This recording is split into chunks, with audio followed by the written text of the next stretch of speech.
does not enter into rivalry with the institutions of others. Our government does not copy our neighbors. It's an example to them. It is true that we are called a democracy, but the administration is in the hands of the many and not the few. But while there exists equal justice to all and alike in their private disputes, the claims of excellence are recognized. And when a citizen is in any way distinguished, he is preferred to the public service, not as a matter of privilege, but as the reward of merit. Neither is poverty an obstacle, but a man may benefit his country, whatever the obstacle, whatever the obscurity of his condition.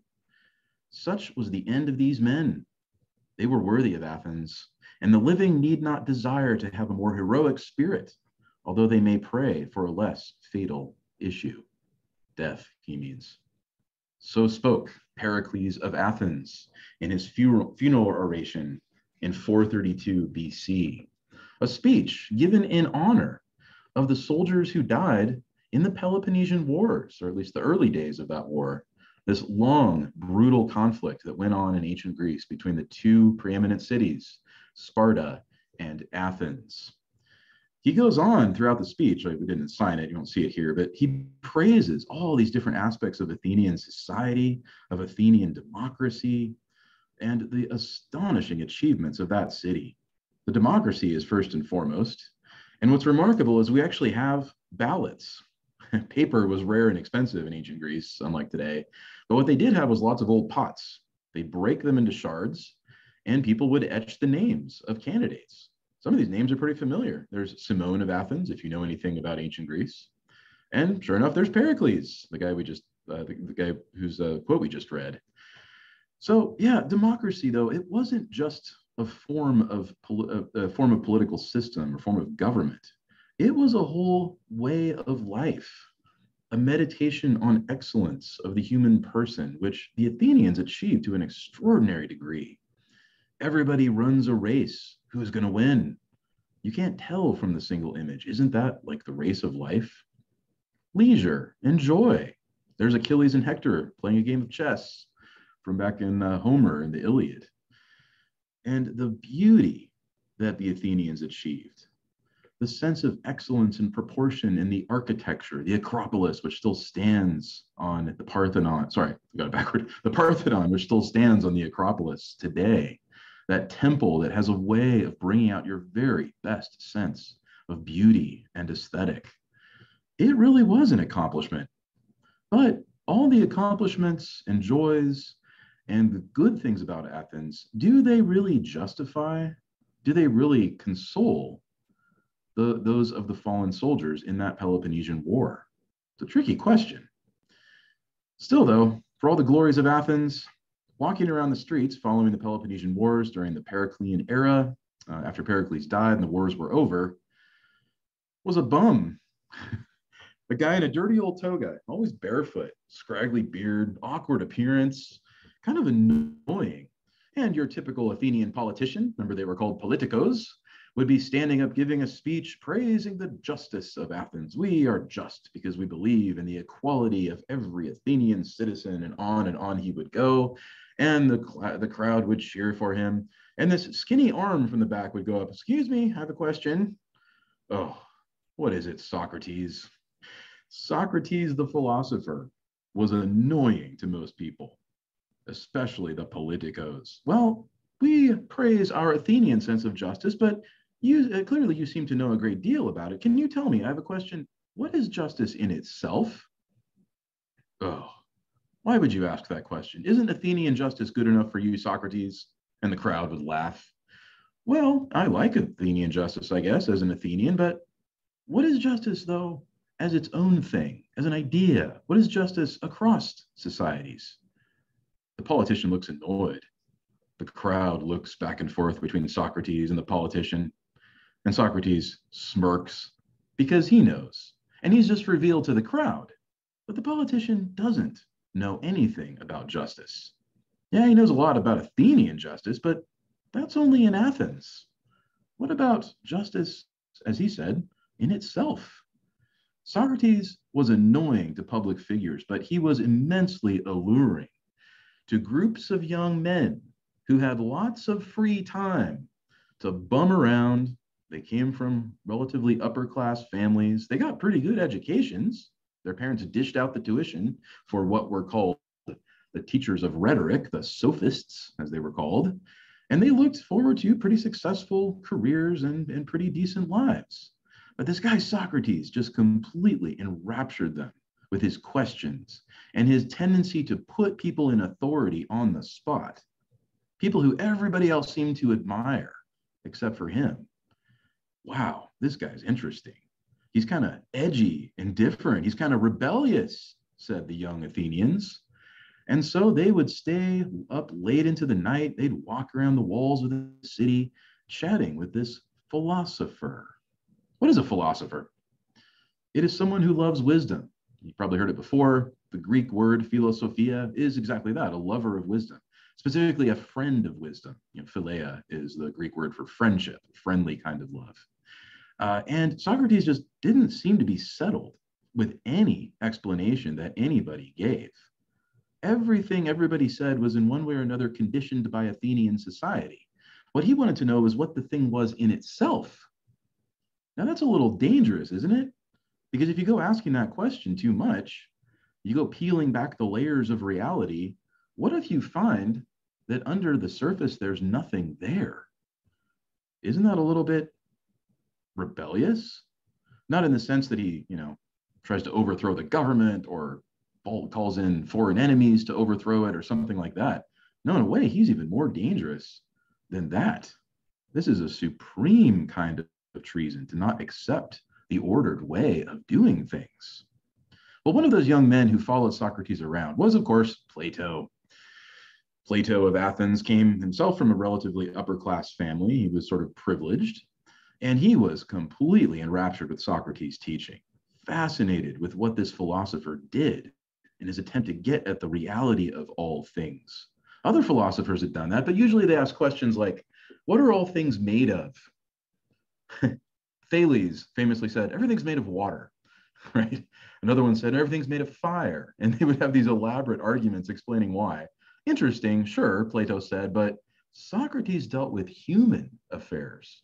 He took philosophy that was usually speculative about reality, all interesting stuff, but he turned it toward human life. And in that, he tended to ask questions that were extremely pressing and urgent to every single human being. Why? Why couldn't we all take this more seriously? Why couldn't the politicians learn to at least appreciate Socrates' questions, improve their own souls, and maybe govern Athens better? Well, there's one simple reason for that. Athens was a democracy. And in a democracy, as Pericles just said, the many rule. Popular opinion is the dominant thing, far more than law, far more than leaders. Though the leaders tended to manipulate the people, it was still public opinion. Democracy literally means the power of the many. Demos is many, krata is the Greek word for power, demokrata. And indeed, the many ruled. Public opinion was king in Athens. Elected officials like Pericles and others, they held office, but at the end of the day, the people were the boss. And it was that very democracy that turned against Socrates after years and years of him questioning and questioning and questioning, always inquiring, always pushing people around him to examine every single opinion, every single view. Finally, Athenians had had enough, and he was prosecuted before the assembly. And you can see how powerful democracy was in Athens. There was no judge and jury and due process and all of that the way we think of it. There was just the assembly itself that would decide the guilt or innocence of any Athenian citizen. And he was put on trial for what? Treason? Bribery? Any form of political corruption? No, for challenging the most fundamental foundation of Athenian life. Not to be subversive, but to really get at the truth for the sake of everyone's soul. Didn't matter. There didn't seem to be any truth there. There was the Athenian way or no way. And with that, he was put on trial. He was allowed to give a famous defense speech, which you might have probably will read in another class. I know it's taught here. And he was found guilty. And he was sentenced to death. forced to drink hemlock poison, which was sort of an honorable form of execution for an Athenian citizen. And he did. Plato thought that this was absolute proof that democracy was so fundamentally corrupt. How does democracy come about? He wondered. And so in the Republic, he turns to that question. His book, The Republic, like I mentioned, I know it's taught in other classes. I believe books 1 through 7 are taught. Here's book 8, though, and I'll sort of pick up here where the other classes leave off. And here he turns very specifically to the rise of democracy, its origin. Where does it come from? Its character.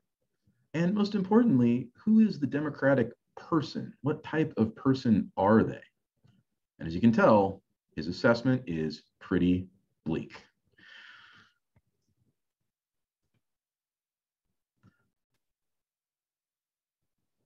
Where does democracy come from? What is its origin? Plato asks, starting there on page 3. Well, it emerges out of a prior type of regime, which he calls an oligarchy. What is an oligarchy? You can tell by the text, it's the rule of the rich, those who are privileged, not so much because of their honor, but because of their money. Those aren't quite the same thing. Really, an oligarchy is an old aristocracy. Aristocracy comes to power through its honor. Think like knights and dukes and lords, but you get their great-great-grandkids and they're just a bunch of spoiled brats. But still, they have their family names, they have their title, and they've got all their money. Meanwhile, everybody else, what about the farmers? What about the laborers who work with their own hands? What about them? They are the multitude. They are the many. And there's a lot of class tension between these two groups because who owes money to who usually? The poor farmer is paying his mortgage at interest to the wealthy loaner, who is usually the oligarch, and that's kind of how he enhances his wealth. Most of it is inherited, of course, but then it sort of accumulates because of debt. This is not a very stable situation for any city. Well, when does class consciousness, as we call it, really start to take shape? It's when there's a war, and there was a war. The war against the Persian invasion of Greece in the 5th century BC, where King Xerxes of Persia tried to march his massive armies into Greece and subdue all the Greek cities and absorb them into the Persian Empire. And as the Athenians fought alongside the Spartans, of course, later they went to war with each other, but as they fought alongside each other as fellow citizens, you saw the rich oligarch riding into battle on horseback, wearing his shiny armor and fancy helmet and very best weapons, fighting alongside the farmer who had nothing but a shield and a sword that had been in the family for generations. And something very conspicuous appeared in those battles. Who fought most valiantly? It tended to be the common farmer. Why? Well, it turns out the oligarch was fighting for his money, right? Whereas the farmer was fighting for his freedom, which was something far more precious to him than money was. The war comes and goes, and then what happens? The Athenians become much more class conscious. That's a Marxist term, of course, but still, that's exactly what it was. They were much more aware of how different they were from the upper crust. And so, as Plato put it, the oligarchs are looked at as drones. They're looked at as useless and lazy. The evil blazes up like a fire, Plato says there on page 3 in the second column. And they will not extinguish it, either by restricting a man's use of his own property or by another remedy. What other? Asks Glaucon. One which is next best and has the advantage of compelling the citizens to look to their characters, to realize that, hey, I'm a poor farmer indebted to some oligarch, and I still voluntarily enlisted in the Athenian army. I still put my life on the line to protect this city. So what gives? He starts to wonder. The young oligarchs start to become very conspicuously luxurious. Again, they're sort of living off the family wealth. They've never really worked in their lives. They don't really know what labor means. And this war is really what starts to distinguish them. And as the war ends, those who are the multitude start to see themselves more and more as a democracy. The many, right? Demos, many. Krata means power, demokrata. And who are these oligarchs? They're just a waste, right? They're weak and frail. And the oligarchy starts to look like a sick body that takes just a slight push to finish it off. Bottom of page 3, second column. And then democracy comes into being, says Plato. After the poor have conquered their opponents, slaughtering some and banishing some, while the remainder they give an equal share of freedom and power. And this is the form of government in which the magistrates are commonly elected by lot, by ballot. We looked at a couple of those ballots a minute ago. There you have it, the democratic revolution. Those oligarchs who put up a fight are usually killed off. The rest just quietly submit. It's a new regime and they just get used to it. So, what is democracy like? And what does that kind of democratic revolution look like around the world? We've seen it many, many times in ancient history, in medieval history, certainly our own history. The American Revolution, which we'll talk more about later. Historians hesitate to call it a democratic revolution, but there certainly was a kind of popular upswelling of democracy there. And what's amazing is that it worked. We have the same republic now as we had back in 1787. Contrast that with the French Revolution. How'd that go? All the same principles, all the same notions of liberty and self-government, and yet it ended in total disaster. And France had to go through a cycle of several different regimes before they kind of settled on the republic they have now. Why? We'll think about that later when we turn to the United States. But certainly in more recent times, we've seen democratic revolutions, some of them quite remarkable. We saw the Arab Spring, remember back in 2010, 2011, starting in Tunisia and spreading all across the Middle East of these massive popular uprisings demanding a total overhaul of the existing political regime. Some of them were pretty successful. Others were not. So sometimes a democratic revolution works for the better. Sometimes it doesn't. But suppose it does. Plato points out it takes on a whole new, unique way of life. What does it look like? Well, the first thing he says, page 4, I wish I could ask you these questions. What does he say? But that's okay. I'll just ask myself. First thing he says is that democracy is the fairest of states. It's like an embroidered robe, which is spangled with every sort of flower. It's lovely and colorful and bright, cheery. He says, as women and children think of a variety of colors to be of all things most charming, so there are many men to whom this state of democracy, which is spangled with the manners and characters of mankind, will appear to be the fairest of states. Lots of different colors and ways of life, and lots of people who just kind of tolerate each other and embrace, we might say, diversity, right? And inclusion. Who doesn't love diversity and inclusion these days, especially in the academy and every corporation? We hear about it all the time. This was the doodle competition years ago when Google had people draw something, and the theme, I think that year, was diversity. So here you go. We're all different, and yet we're all together, right? Isn't that very, very democratic? Striking how Plato is thinking of ancient Greece, and yet the things he describes speak directly to us. So along with this new code of diversity and difference, and everybody celebrating our diversity and all that kind of thing, you also get, what's the second one? Liberty, freedom, a tendency to take our rights very seriously. We're just obsessed with rights, aren't we? So notice there's a pairing here. This is really at the root of diversity is equality, as we know, all things equal, all people equal. But then there's also liberty. Those two things are in a bit of tension, aren't they? The more free we are, the more likely it is that we become unequal. At the same time, the more equal we are, the more likely it is we become unfree. How do you square these two things? It's a hard one. Well, democracy somehow works it out, at least for a time. But yeah, liberty, everything is free, even the most basic civic needs. The fact that the military depends entirely on voluntary enlistment and people do it is really something. We've had a few conscripted, the draft has been activated a few times in our history, First time in the Civil War, second time World War I, third time in World War II. Every time, though, it has been immensely unpopular. And it's been pretty well concluded today that we'll never see a draft again, at least not in our lifetime, because military enlistment remains relatively high. You hear about it taking dips every now and then, like recently, but on the average, yeah, it's better that we have completely voluntary enlistment. Voting, democracy depends entirely on voting, and yet no one is required to vote. So there you go. We also have this tendency to overemphasize equality, not just of identities and treating people fairly, but of achievement. Everybody, is a winner, right?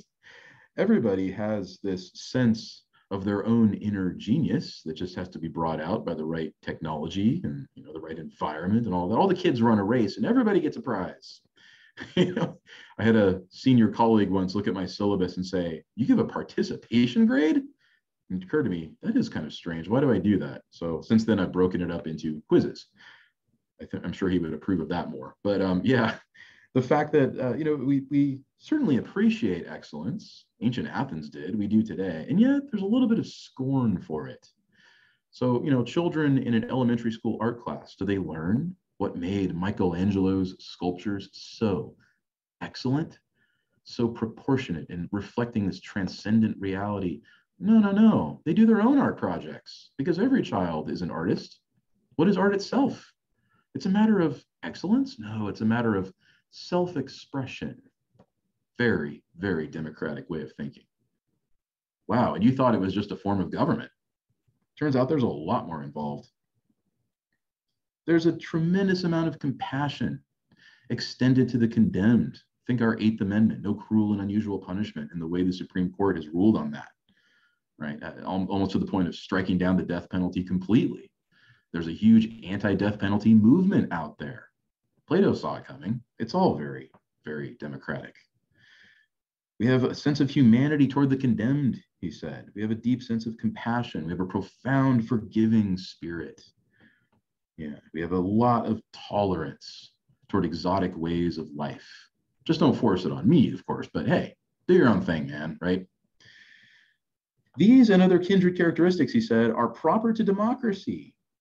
And it's a charming form of government. Plato admits it's an alluring form of government. Doesn't mean he would choose it, but still, he's an Athenian himself. I can see why people like it. It's full of variety and disorder, but a fun kind of disorder, right? Everybody's a free spirit. Everybody be yourself. It dispenses the sort of equality to equals and unequals alike. So it's back to that. Skipping around here, sorry. It's back to that sort of everybody's a participant. What is democratic man like? So there's sort of the conditions of democratic society, but then he turns to the individual. And he makes a distinction between necessary and unnecessary pleasures. Right? Food is his example. There's food that you need, but then there's fine cooking, like culinary delights. Do you really need all that? Do you really need a $35,000 BMW, like last year's model, when you could have a minivan? Well, some people can't afford it, obviously, but those who can, why wouldn't you? And why don't you, why would you keep the same car more than 2 years when you can sell it and get the newest model? There's nothing wrong with this, really. It's like water flowing downhill. But it is very indicative of the way that democracies cannot really distinguish between the necessary and the unnecessary pleasures. We are very prone to luxury and delicate food and luxurious items and luxurious transportation and luxurious homes and comfort and ease. Really, what has happened to democracy? It's become the very oligarchy that it overthrew a generation ago, Plato points out. Democracy was all about freedom and equality. It still is, but give it some time and pretty soon it's just as opulent and luxurious as the old oligarchs were, except the tastes are more broadly spread across society. We love luxury. Bottom page 4. Again, he says, let us see how democratical man grows out of the oligarchical. The following, as I suspect, is commonly the process. What's that? Well, when a young man who has been brought up, as we have just now been describing, in a vulgar and miserly way, has tasted drones' honey, and has come to associate with fierce and crafty natures who are able to provide for him all sorts of refinements and all kinds of pleasures and luxuries. Then, as you might imagine, top of page 5, then, as you might imagine, the change will begin of the oligarchical principle within him into the democratical. So, morally speaking, has democracy really achieved anything? It did during the revolution, but now, well, we're just like the very rich who we despised a long time ago. But then there's the question that Plato meditates on, having to do with generations and the passage of time. What is it like to grow up in a democracy? And he has a very good description for what it's like. Middle of page 5, what does he say in that first column? The young are like lotus eaters. What does that mean?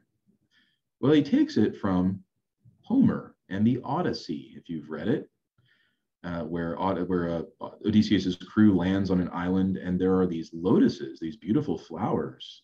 And if you eat one, your memory is completely erased. Isn't that it? Growing up in an advanced democratic society, several generations removed from the revolution, say 200 years removed from the revolution, you don't have much memory. You don't have much sense for the past or history or tradition. You don't really look to your ancestors for guidance. You don't pay a whole lot of attention to the old folks. Really, all you know is yourself, right? Hence the title of Time magazine, the feature article a few years ago, they got a lot of attention. The me generation. Used to be the 70s was the me generation. Now it's me. Millennials are lazy, entitled narcissists who still live with their parents, says the title. But then there's a follow-up. They will save us all. So intriguing article. I won't give it away. I strongly urge you to read it. But yeah, lotus eaters, obsessed with themselves. They take their dwelling there in the face of all men. And if any help be sent by his friends to the oligarchical part of him, the part of him that loves luxury and ease, the aforesaid vain conceits shut the gate of a king's fastness, and they will neither allow the embassy itself to enter. If private advisors offer the fatherly counsel of the aged, will they listen to them or receive them? Where do we look for wisdom and guidance to shape our lives? To our elders? Well, it's a little tricky when your elders are really just as young and free-spirited as you are, right? Of course, old hippies don't speak for everyone in this generation, but still, what happens when you have several generations of people who grow up very democratically minded? What wisdom does grandma really have to offer when she's just as free-spirited as you are?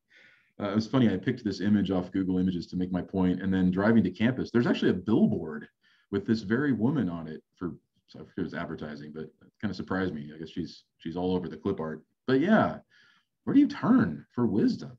I think of my own grandparents, who I love dearly. They lived well into their 90s. But I never really got much in the way of wisdom from them. I just got a lot of money advice. And that was about it.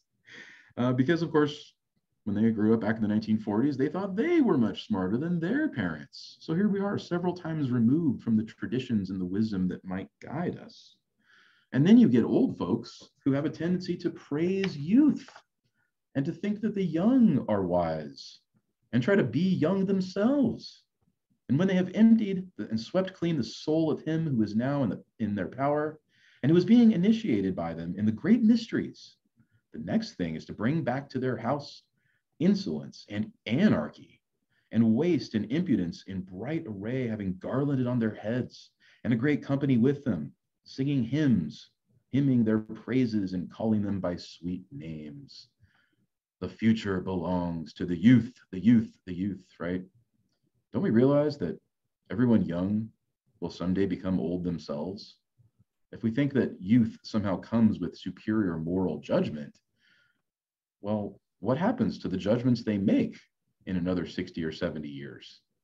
Don't those also go the way of the dustbin of history, as they say?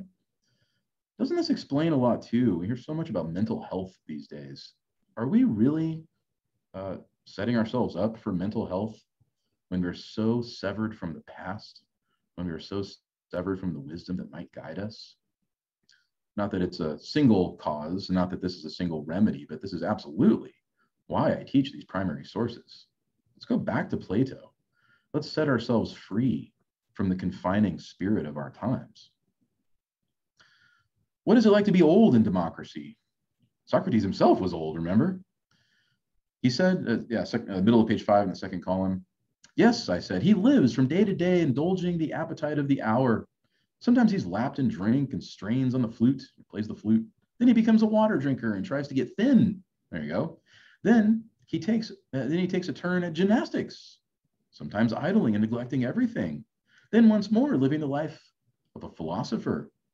Often he is busy with politics and starts to his feet and says and does whatever comes into his head, blurts out things. Free speech, get to that in a second. He is emulous of anyone who is a warrior. Or if he is, off he is in that direction. Yeah, I'm going to train to be a warrior, the citizen soldier, right? So he just does a little bit of everything and anything and doesn't really have any shape to his life. It just kind of meanders through. So this life is motley and manifold. It's the epitome, an epitome of the lives of many. But then you see lurking on the horizon, and a lot of this is forgivable and it's kind of silly, but hey, you still get a chance to still live a meaningful, good life, right? Well, what's looming on the horizon? Tyranny, Plato says. Where does tyranny come from? It doesn't seem like this is the kind of thing tyranny would emerge out of, but Plato believes it does. What is the manner in which it arises? Well, tyrants, historically speaking, always emerge out of some type of democratic system. We usually think of kings who go bad. Well, sometimes, but usually that's easily corrected by the monarchical system. More often, tyrants emerge out of popular rule. Their origin is always in democracy. Why? How does this happen? Well, democracy takes freedom very seriously, but over time, the equality overwhelms it. And over time, we don't have the same principled type of freedom that we are accustomed to. We instead end up with a sort of anything goes freedom. Take the case of free speech in American history. This isn't Plato's specific example, but consider what free speech meant when the Bill of Rights was written in the First Amendment. It had everything to do with shaping the direction of politics, criticizing leaders, criticizing opposing parties and things like that. Now, what is free speech? It's grabbing your bullhorn and screaming your head off. Or more likely, it's self-expression. It's back to the old hippie. It's back to just doing whatever you want, not just speech, but again, expression, right? Well, maybe that's progress, but Plato would look at it and say, well, no, that's kind of the degradation of this freedom. It's a drift toward aimlessness. No surprise, in more recent years, what happens to that radical free speech that we've had, especially since the 1960s? We've seen it take quite a dramatic reversal, haven't we? We've seen radical leftist students show up at guest speakers, like the incident with Charles Murray back in 2015 when he spoke at Middlebury College. And student protesters showed up and would not let him speak, shouted him down, projected this rude slide up on the wall, and he had to be escorted off campus by the police and was almost physically assaulted. What's happened to free speech now? How do we go from this do your own thing and say what you want to say, speech, to some speech is protected and other speech, no, isn't. That some forms of speech are hateful and hurtful. We hear so much about this now. Well, it's primarily the left that does this in American politics, right? Well, not so much. We're all guilty, it turns out. We are all about asserting free speech on our speech, but not so much those views who we disagree with. We're all into it. Now, granted, when you talk about critical race theory in schools, people are sensitive about their kids. That's a little bit different. I get it. But still, I mean, if you really want to refute an idea, what do? Do you summon the law? Do you summon the governor and the state legislature, like in Florida, to shut it down? Isn't it better to consider it, engage it, and then refute it? Why not? So, yeah, our attitude towards speech is much like this. We're all about our free speech, just not them. So I love this cartoon. Now, again, Plato is not thinking about speech. This is just an example of what he's describing here. The way that freedom and rights have a tendency to degenerate in a certain way. We go from freedom that has a sense of purpose to freedom that has no limit. Really, freedom that starts to look more and more like anarchy. By degrees, he said, the anarchy finds a way into private houses and ends by getting among the animals, even, he says, and infecting them. Consider animal rights and animal liberation. We have a tendency to have this overwhelming sense of compassion for people who we choose to feel it for. We're really sensitive. We think that even the condemned should have rights, and that overflows to animals as well. You get the situation where the teachers tend to fear the students, where you get this sort of elders fearing the young. It used to be that the elders wanted to be like the young. They wanted to stay young forever themselves. But now he says, no, they start to fear them. The son is on a level with the father and has no respect or reverence. Teachers start to fear their students. Teachers start to think that the whole point of teaching is to accommodate what their students want, not so much tell them the wisdom that they ought to receive. Of course, Socrates himself, being a teacher, deeply resented that.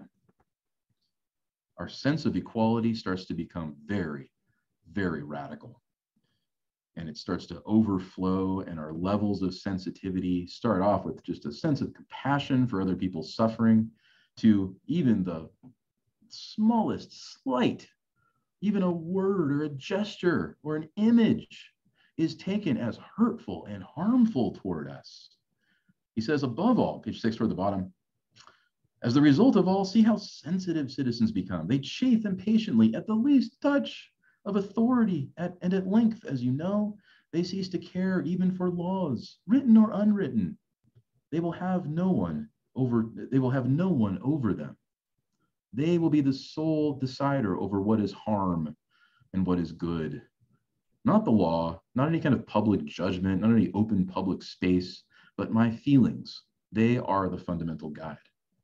Now, I don't say this to criticize the current situation in America. And you can certainly do that if you like. I say it to show that this is exactly what Plato saw an aging democracy to look like over time.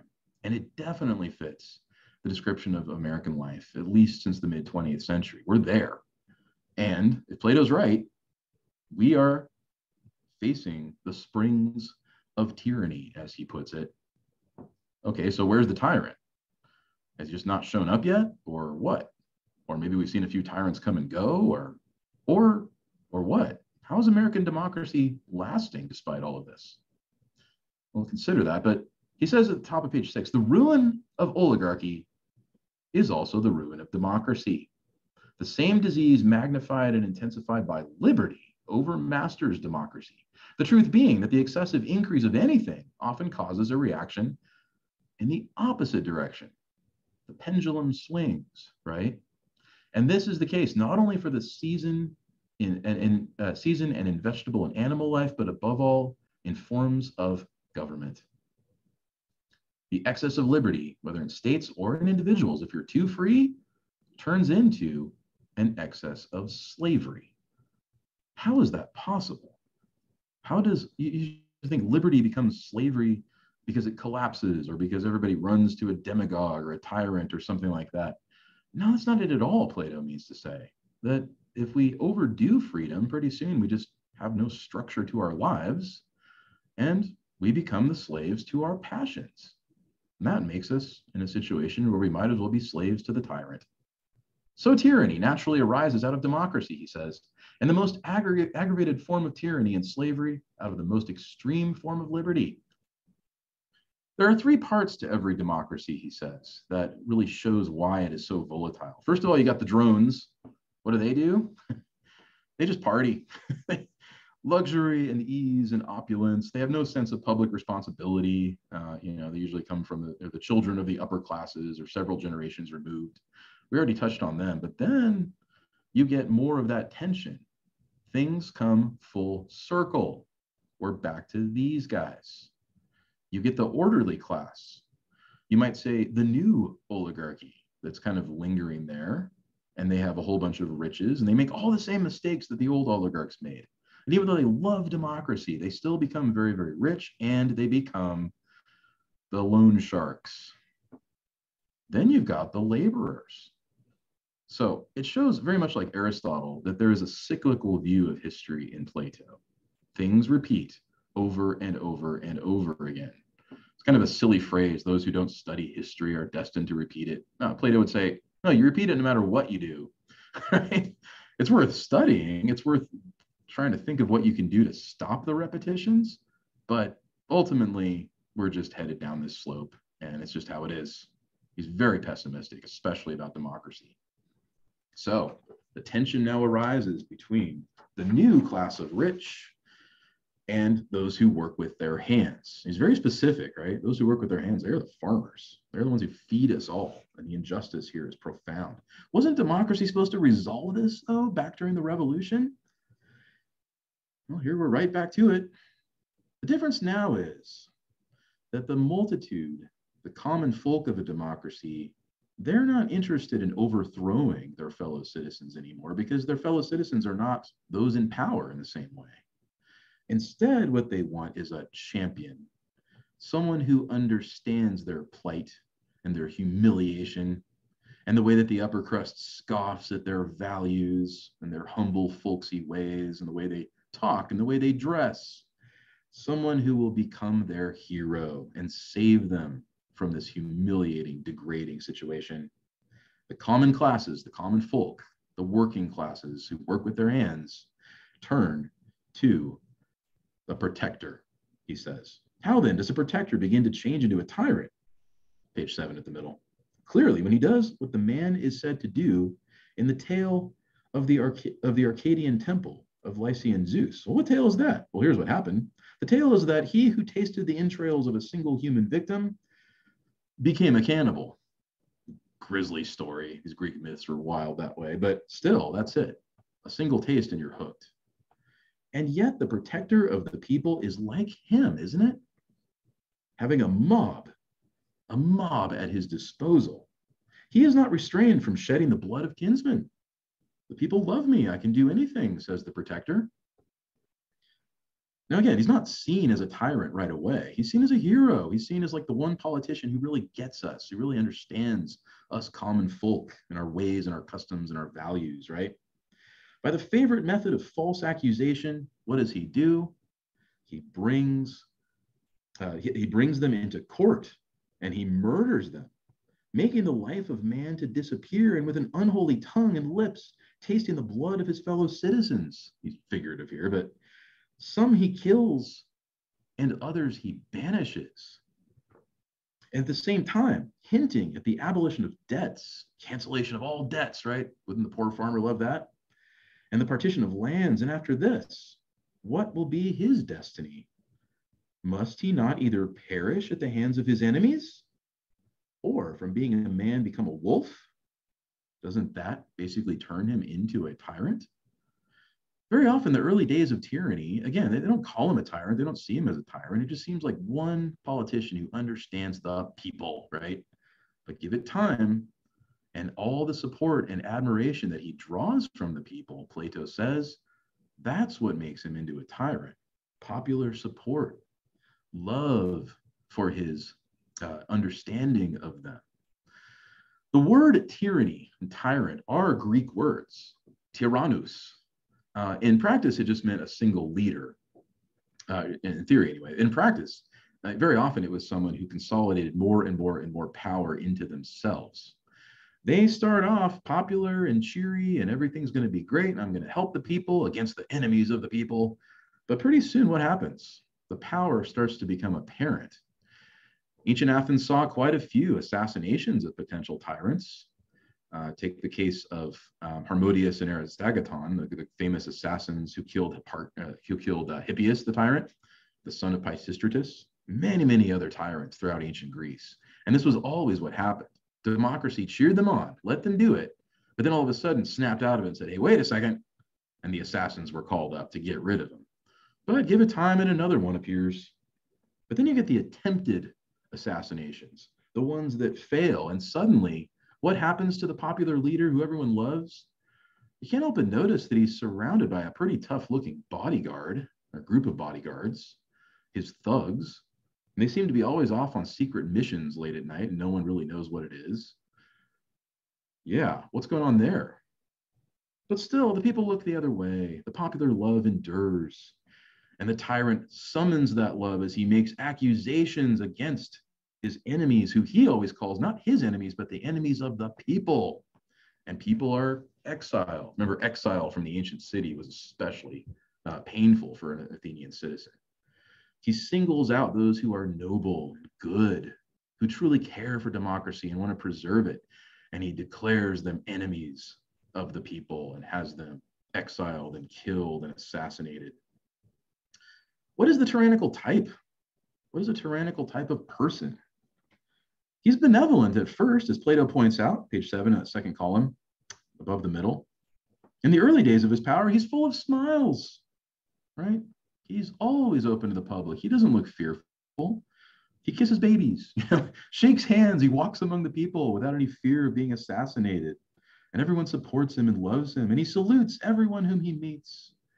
He appears to be kind even to his critics.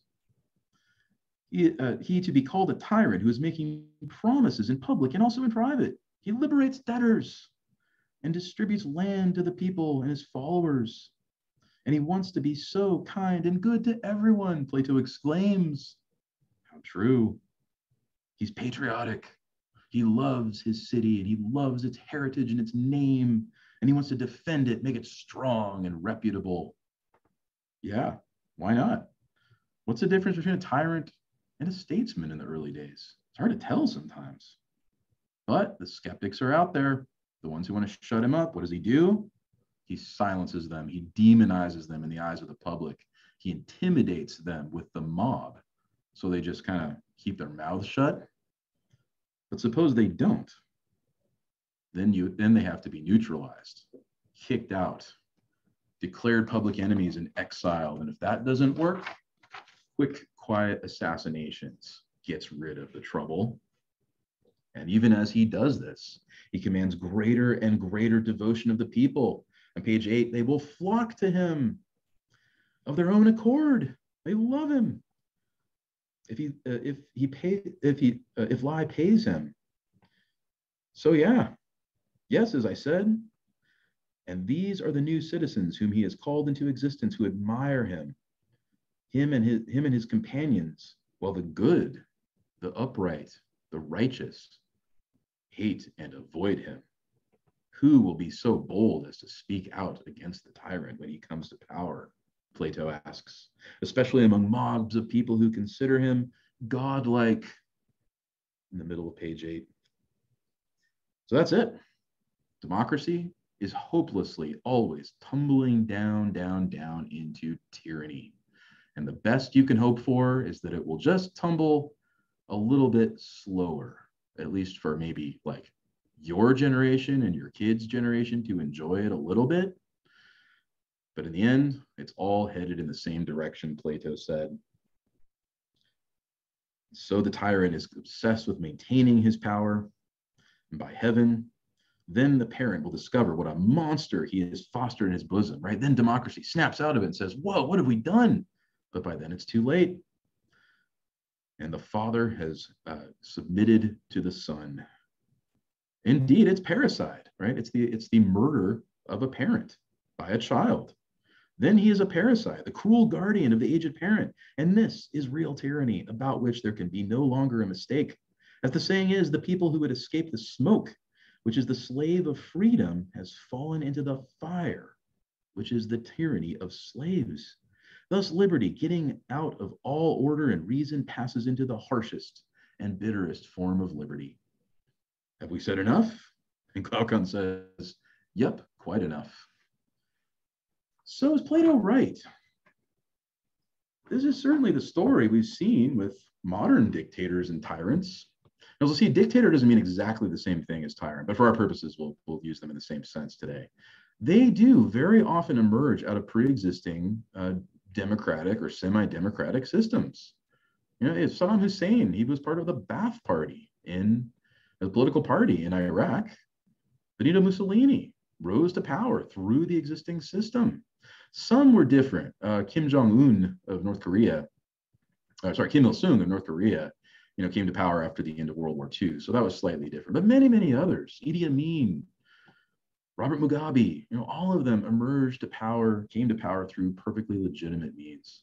Consider the case of Adolf Hitler. He was elected Chancellor of Germany before he became the Führer, declaring a state of emergency after the Reichstag was burned.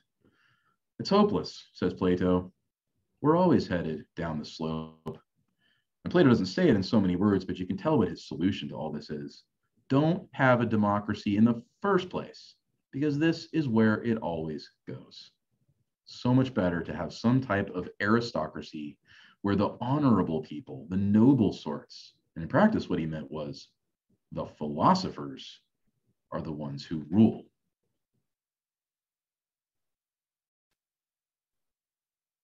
So back to that question, and I showed it to you on the Canvas page. Here it is again.